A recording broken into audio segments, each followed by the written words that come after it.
Friends, welcome back to the Wild at Heart podcast. John Eldredge here in the week of August 10th, dropping in to the series that we started.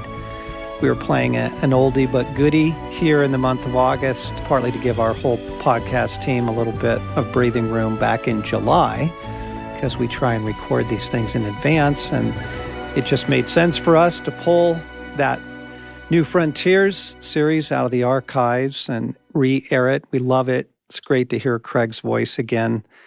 But we're actually interrupting it today because while that is timeless, it's not totally timely in the sense of we've got some things on our hearts for you right now as the world continues to shift and change, and as schooling situations continually change for you parents. And wanted to step into the studio with Morgan because as we've been praying personally here as a team, Jesus has been speaking some very specific instructions to us in this hour.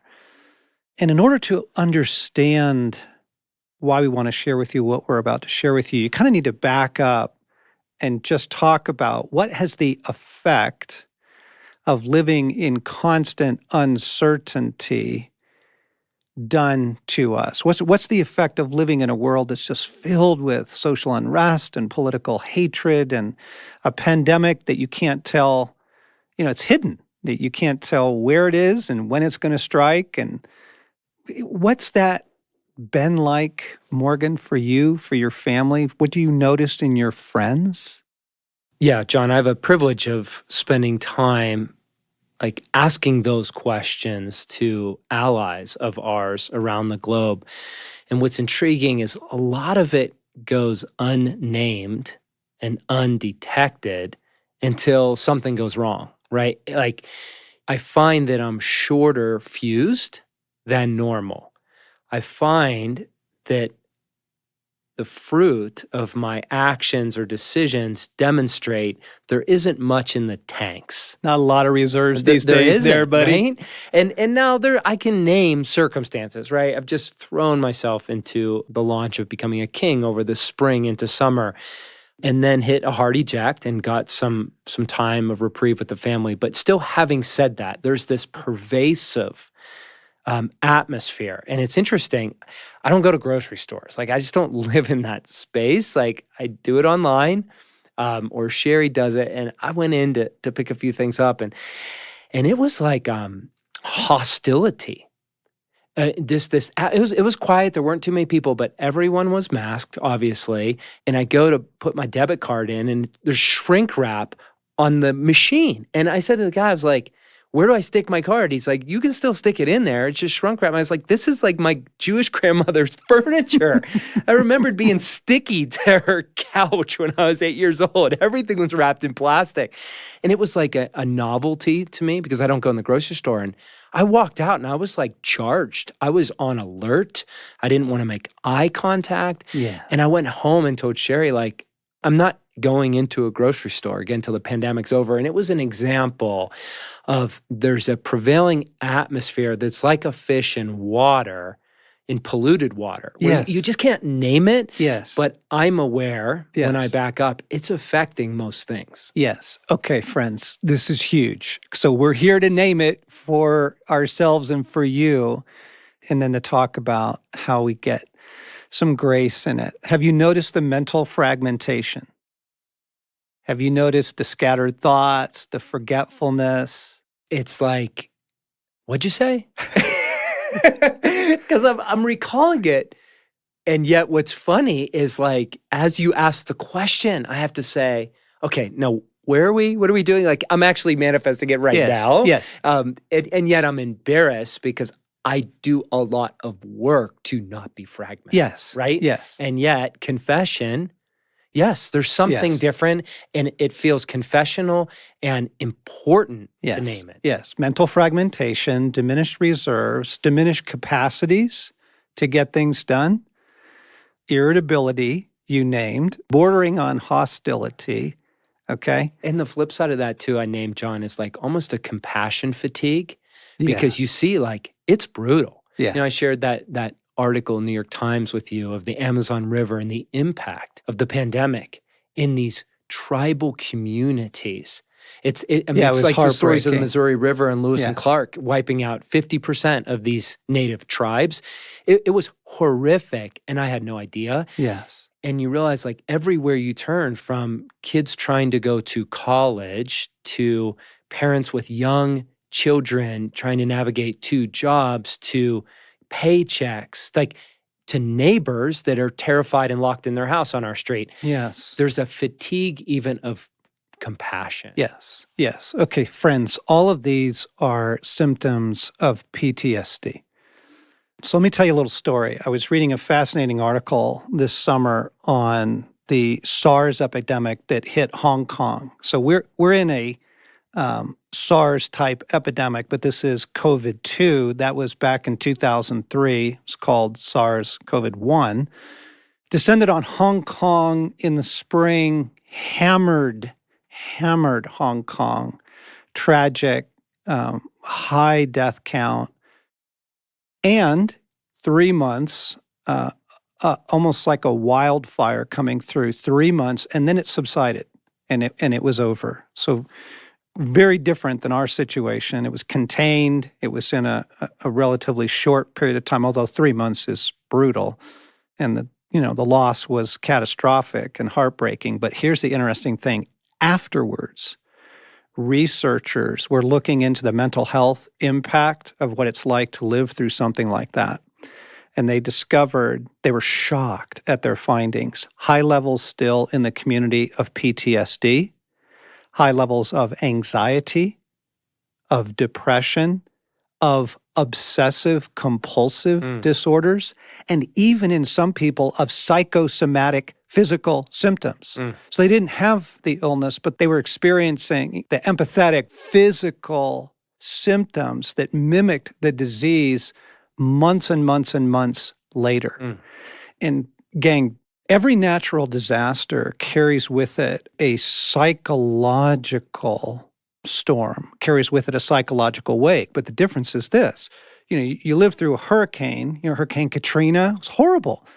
But the thing is, there's an end to it. And when the storm has subsided, when you live through the wildfire. Do you remember the Waldo Canyon fire? Oh, yeah. Here? In our backyard. Right. The whole city was freaking out. And, the fire was on the western side of the city, mostly in the National Forest. It did reach down into your backyard and mine. But I remember people in the city that were literally 15 miles away, across freeways, across all of the industrial, everything, right? Shopping centers, they were buffered by enormous amounts of obstacles, freaking out, as though the fire were upon their front porch. And it was never, ever, ever going to reach it. But it's just to point out, natural disasters carry with them psychological trauma, soulful trauma. But the thing about the wildfire is you also know when it's over. I remember the day that it was over, and your whole body just comes down off of high vigilance, and your heart takes a breath, and your mind takes a breath, and you suddenly realize how exhausted you are, how depleted your reserves are. But there was an end to it. Yeah. Okay.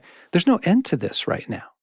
What I wanted to point out by way of contrast of what happened in Hong Kong and in more typical natural disasters like Katrina or the Waldo Canyon fire is they're short-lived, they have clear beginnings and clear endings, but we have been living through something now for 6 months that's vague and unseen. You don't see where the smoke is, right, of the illness. And at this point, we don't know where the end is. They're talking about vaccines, but, they're also trying to help people be very sober about by the time vaccines get here and by the time they work their way into the population, we're well into next year. And so this is very unusual. It is a natural disaster, and it carries with it a psychological wallop. John, as you share that, there's one other dimension that's coming to mind. Is not only does it not have a seeming end, but this isn't localized. Exactly. Because when you talk about SARS, I remember that. I read some news articles I remember I felt sad because I saw pictures, but I wasn't there. Yes. The Waldo fire, it was immersed in it, and it was our reality Yes. in this local area. Whereas Friends in Wildfires in California last summer, I empathized with them, but I wasn't in their backyard, right? Bingo. This is not only an epidemic with no end, but it doesn't have a locality. And so I remember being on a call, my first Zoom call with allies around the globe, and they were in China, they were in Australia, South Africa, UK, Ohio, and Hawaii, experiencing the same trauma. Yes. And so there's not only an end, but there's actually no escaping, which I think is very important to name because we're such relational beings and we experience the world globally because of what's coming to us through news feeds. Yeah, exactly. That's so huge to name that. One commentator was writing on it, and he said that the problem with a hidden natural disaster is you don't know where you are safe from it, really. And therefore, you don't know when you are safe. And so you're in this constant state of braced. Just everybody's living braced. Braced for the next personal news that's going to come, the next text you get, braced for the next news report you hear. And then you add to that, the racial trauma and violence, the political hatred, the world kind of blowing up around us. So that's also a kind of disaster, carrying with it all of the harm to the soul. And we're living in this cauldron of it right now. And the people of God, the friends of Jesus, need to be very, very deliberate about what we do with this, what we're thinking about, where our attention is focused, how we are caring for our souls. I was reading the story of Paul and his shipwreck in Acts. I think Jesus just guided me to it the other day. I was looking for something else, but then I found myself in Acts 27 reading that story of the shipwreck, and he gets a passage on board what he doesn't know is the Titanic, right? Although a lot smaller. Yeah, and with a sail. And they think everything great, and they're out, and they're even describing in the passage calm winds, and then this hurricane hits.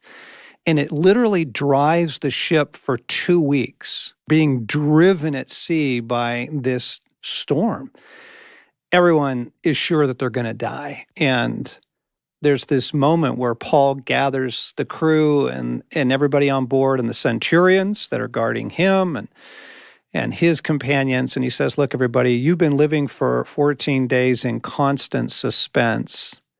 I want everyone to take a bite to eat. You need to pause and eat. And it's just this incredibly kind moment.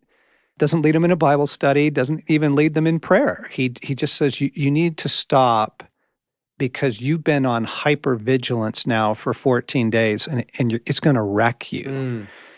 And what I appreciate about the story is Paul knows it's going to get a little worse. What's going to happen is they're going to get near shore, the ship's going to ground, the sea is going to destroy the ship, and everybody has to swim for the beach. Now, everybody makes it, but there's more trauma coming, is the point. And so Paul pauses them to say, gather yourselves, pull your emotions in, get something to eat, like collect yourself. Yes. Care for your humanity for a moment. Pause, breathe, center yourself. Okay. And I thought to myself, 14 days? That's cheesecake. 14 days of constant suspense. We've been in 5 months of it.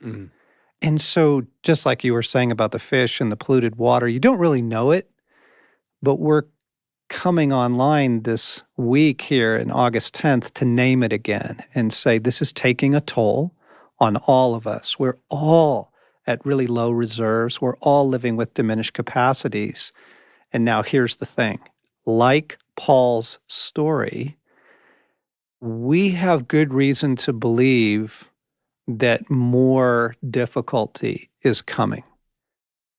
And I mean, you just look at the headlines, for heaven's sakes. And we're entering into a fall presidential season where the hatred and the deep, deep division, it's like the Civil War. I mean, the level of deep divisiveness in America. And all of that, more news, more global, and then your kids and schooling and all that, This is going to be a difficult fall probably for many of us. And what I felt Jesus saying was, because of that, please take care of yourself right now. Mm-hmm. And please take care of your union with me. And back when the pandemic was peaking back in the spring, I rushed into the presence of God to plead for mercy for the world and to ask him to put a border around it. And he said, there will be mercy. And there was summer. People did get, we got out. The restrictions got lifted in most places, not everywhere, but people were able to take walks and they were able to go get tacos. And, most people were able to see some friends or get together for, dinner with family in their community. There was some breathing room. Mm-hmm. And there was just summer. There was just sunshine, and right? And you guys got out. Oh, we did, right? And it's bumpy, but it was more than lockdown. And it was nourishing. Absolutely. Right? And it was, I think the other piece is, it was more available than we realized because we were hunkered down. Yes, we were vigilant. We were prayerful. We didn't want to be super spreaders, whatever that is. Right.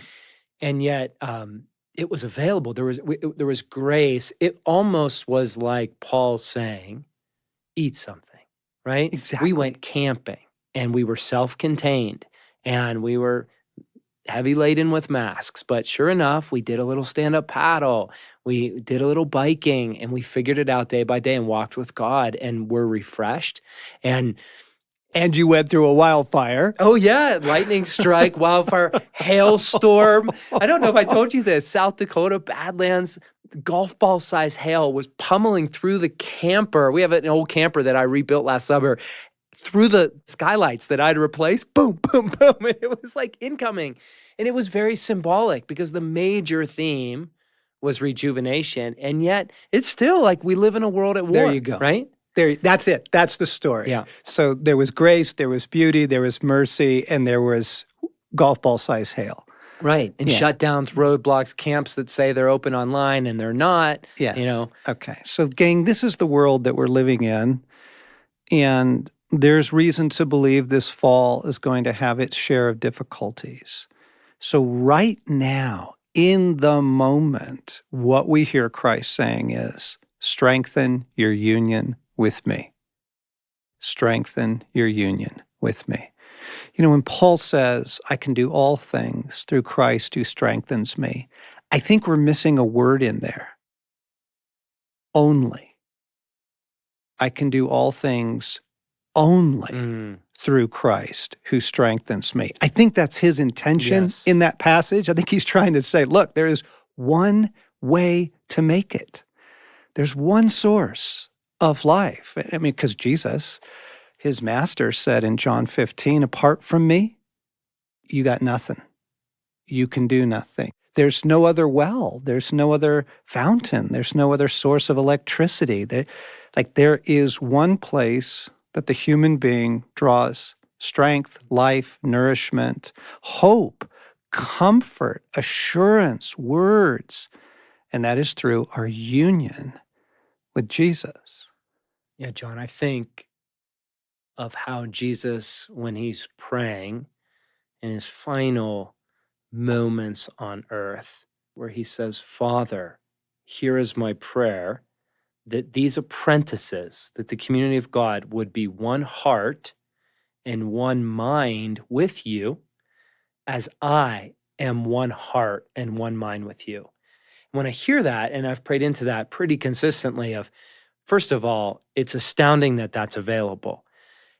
But secondly, what would that reality be like? That in my current circumstances, I am facing some heavy things, personally, but then also as you're describing this global thing that we cannot minimize, what would it be like if we knew beyond a shadow of doubt that we were in and maturing in the condition of being one heart with God, union in heart and union in mind, that's available. And I hear you saying we need more of it, and there's a way to get there.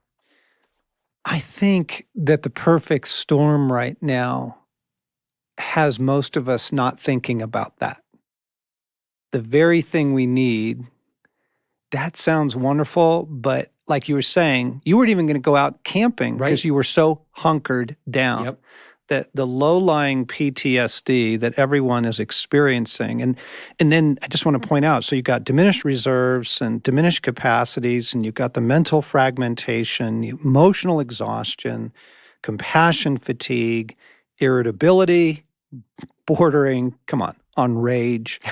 And then you throw into that the loss of a family member or a chronic illness or bad news about your job or the car's broke again. You throw on top of our fragile state more requirement, more need, more disappointment, and it's rough. I think the other piece that we throw on that's important to name, John, is we're airing this mid-August, and the truth is for many of us, we haven't yet dove into whatever fall looks like, right? With grown kids going to school or not, young kids, and are they home or not? not, Yeah. right?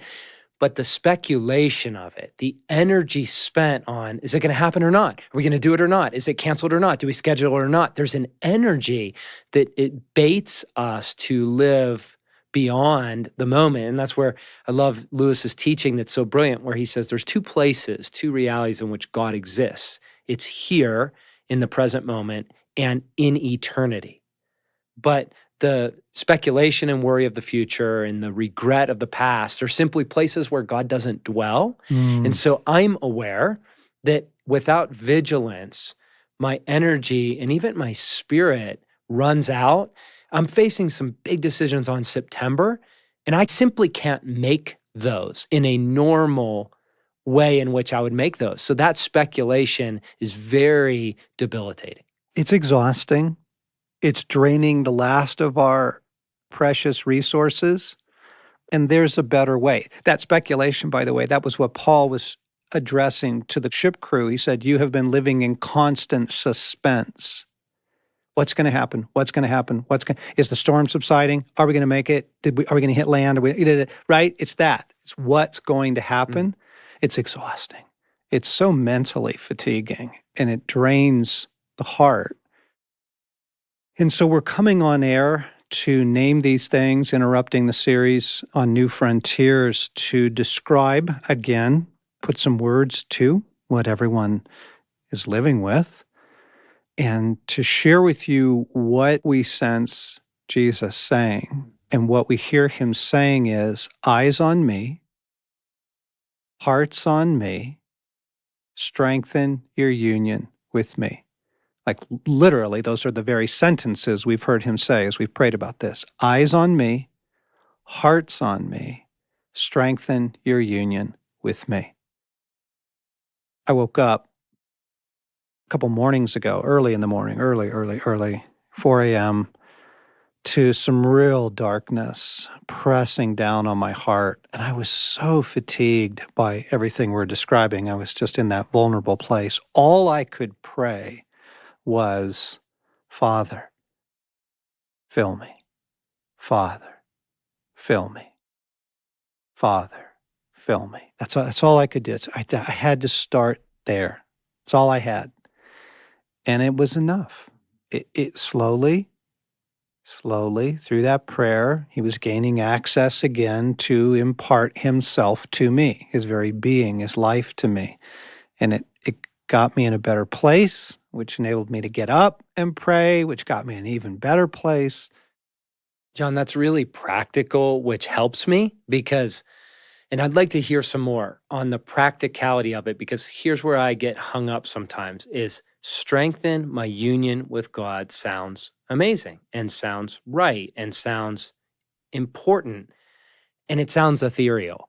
It sounds wispy, super spiritual, like, help me understand what you mean without saying union. Your being, your soul, your body, your spirit, your heart, your personhood is by nature an empty cup. You are a vessel that God fills. You are not, by nature, your own fountain. You're just not. That what a human being is a void, a space, a capacity, a beautiful, beautiful pot that God fills, right? And a leaky one at Yeah, that. and Right? well, Paul says that, right? We have this treasure in earthen vessels. The treasure that we have in earthen vessels is the presence of God in us. So maybe first, just to clarify, there is faith in Christ, there is hope in Christ, but that's actually not what we're describing here. We are describing your being, what you are, your very nature being united to the being and the nature of God, that he comes and people experience it as like he breathes into me hope, right? I really felt saturated in that moment with his love, that kind of language. As you say that, am I right in thinking that there's a dynamism to it, that it can increase and decrease? It's not like I'm united with Christ, now let's go back to the grocery store. It's actually a condition that ebbs and flows. Doesn't it? Oh, yeah? I mean, right? you're one of the most grounded people I know. Well, I don't know about that. And you didn't see me last night. How long does it last? What I know is that it's a breath away. That's where I get my hope, is that union is never far away. And the temptation is feel like we're gone, right? I'm so far out of this. Like I just blew up Yes. with my kids. Yes. It's okay. It's a breath away. Yes. And so I used to think of the leaky vessel of like, I need massive infilling to just get back to adequate, let alone saturated. But for me, for example, just very practical, there's the reality that God, Abraham was a friend of God. There was a knowing of God's heart that Abraham knew, I believe, in a very unique way because of that Imago Dei, right? Some unique knowing he knew of God that really no one else knew. And that was what he was meant to be ambassador of to the world. And there was a unique knowing that God knew of Abraham that other people didn't know. There was this mutual affection, mutual intimacy, mutual friendship. And there was cultivating, like any other good friendship, you have to cultivate the acquaintance. You have to sacrifice for time. You have to be available. So to choose to cultivate a genuine friendship and knowing of God and being known. Part of that is just like, God, I want to be known by you. I want to share. I want to confess my inner world to you, my reality in this moment of what I'm facing. Here's how I'm reacting. What I mostly feel is pain and sorrow. And I just want you to know that part about me. And I know you know, but I want you to know that I want you to know. Okay, so you asked me, Morgan, what do we do on a practical way to increase our union with God, to strengthen our union with God? And I want to put that in two categories. And we'll start this week and we'll finish next week. Okay. And the two categories are, there are things that we stop doing because they erode our union with God. And there are things that we take up, very simple things, because they strengthen our union with God. It's helpful to think about both, right? Because if you just, for example, speculation and the news, I will guarantee you, you can have the richest, sweetest time with God, encounter his presence, you're being restored in him. And if you then go and spend the next 40 minutes flipping through your news apps on your phone, right, catching this broadcast, that report, I'll pretty much put my money on it'll be gone. It'll be gone. You will have spent it on all that does to you, the fear, the speculation, the what if, and the anger, and those guys, what are they doing? And, shut that down. And what's and then all the op-ed pieces that you start writing in your head and, right? Like it'll be gone. Right. And so it's not helpful for us merely to say, well, if you'll do these certain things, strengthen strengthen your union with God, you really also have to talk about what erodes your union with God. What are the things? And friends, you know this. Like, we actually could just ask you all the question, what is it that tanks you and just makes God disappear from your life?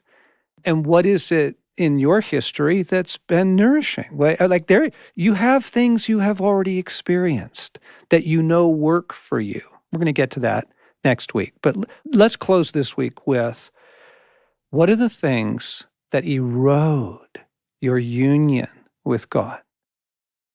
Speculation, fear, worry. Worry is a killer. I mean, Jesus is really very strong about it. He says, I literally do not want you to worry about tomorrow. Do not, he says, it's a command, worry about tomorrow. Why? Because he doesn't like it, or it's not a good reflection of our faith in him? No, because he knows it is poison. It destroys. It erodes the soul, and it erodes our union with God. So, gang, we've been saying this through the spring in some of the Get Your Life Back podcasts, but limit your news intake. 5 minutes a day, 10 minutes, get the basics and get out. Get the basics and get out. What else do you find erodes union with God? Yeah, as you asked that question today, certain trends come to mind, John, where I noticed the erosion of rhythm, just kind of unspoken, but permeating most things, where I make that decision, right, about the news. And then it creeps in because I had to be involved with something. And next thing you know, I've lost that discipline, right? One of the things I need to do that I practice regularly is a hard eject, where I just say it's cold turkey, right? Because it just gets muddled. You mean at the end of the day? So yeah, it's daily, it's weekly, it's yearly, but there have to be these hard breaks. For example, the spring was a very intense season of offering for me. And I put on the calendar June 26th as my hard eject. Like, come hell or high water, that's my day where I close the computer for a break, a pause. And when that day happened, I was not ready because there were 3, mini crises. Just, it felt very irresponsible. But I know better. I have learned that hard break almost resets my soul. And I remember my first love. I get reoriented. And so for 3 days, it was shakes, detox, 100 reasons to tidy up that one thing. There will always be that one thing. But once I made that break, after about 3 days, there was back to the intimacy, back to the orientation, back to hearing God's voice on a deeper level. One mentor said, when we're busy, the Father is quiet. Well, he was very talkative for about a week. And I even feel emotion come up. Yeah. So that's an example of setting hard ejects.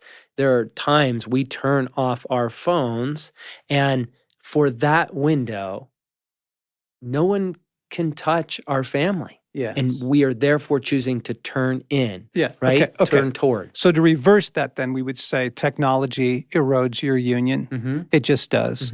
By its nature, it's distracting and addictive. And it's just, then I could answer this. I can quickly type out the answer to that. And I can get back to that. So technology and pace of life erodes your union. Dallas's thing of, you must ruthlessly eliminate hurry from your life. And most of the people who heard that felt a stirring of that would be amazing. And then they laughed. Yes. Because it sounds preposterous, right? And yet, practical example, one way to begin is slow everything a little bit. Right. Just simply slow down. Yes. Slow down your eating. Slow down your talking. Slow down your emailing. Slow down your lovemaking. I mean, this isn't sex therapy, but it works. Just a little downshift. Yes. And I know another piece for me, John, Sherry called me on this. It was very revealing.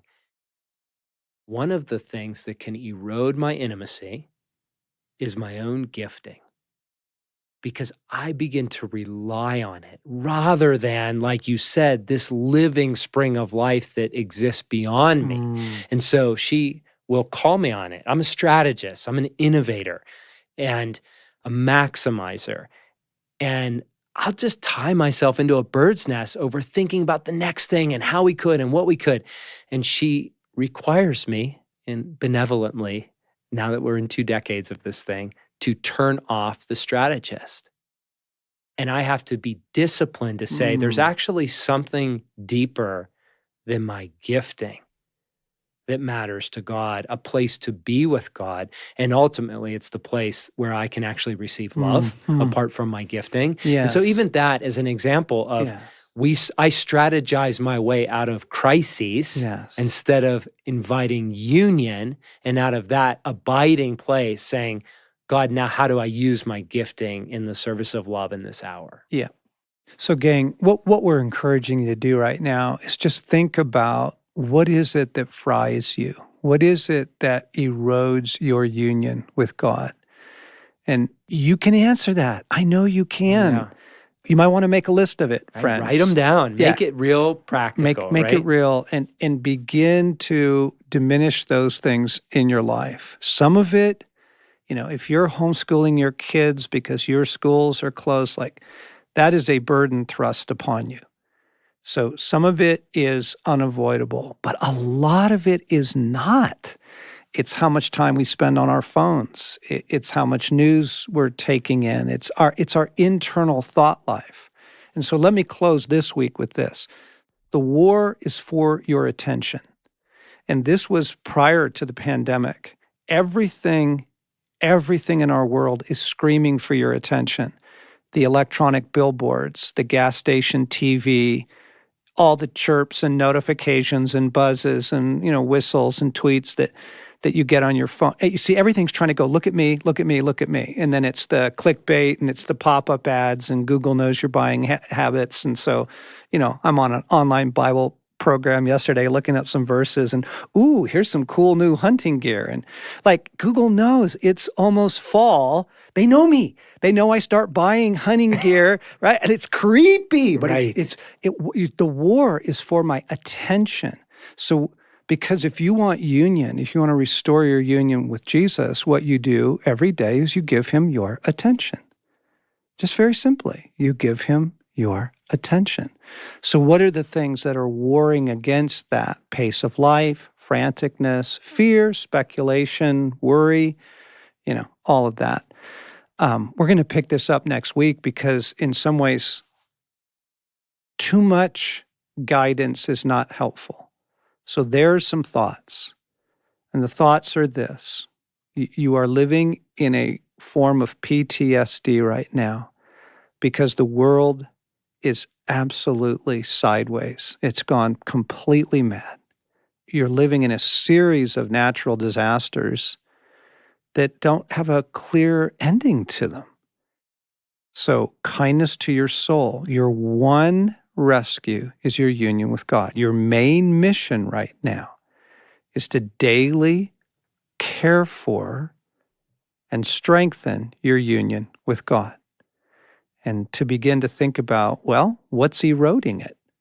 What are the things that are just making me crazy right now and getting my attention off of the presence of Christ in me? Well, there you go. You've got a starting place. We'll pick it up next week with some of the things on the positive side, simple things we can do to strengthen our union with God.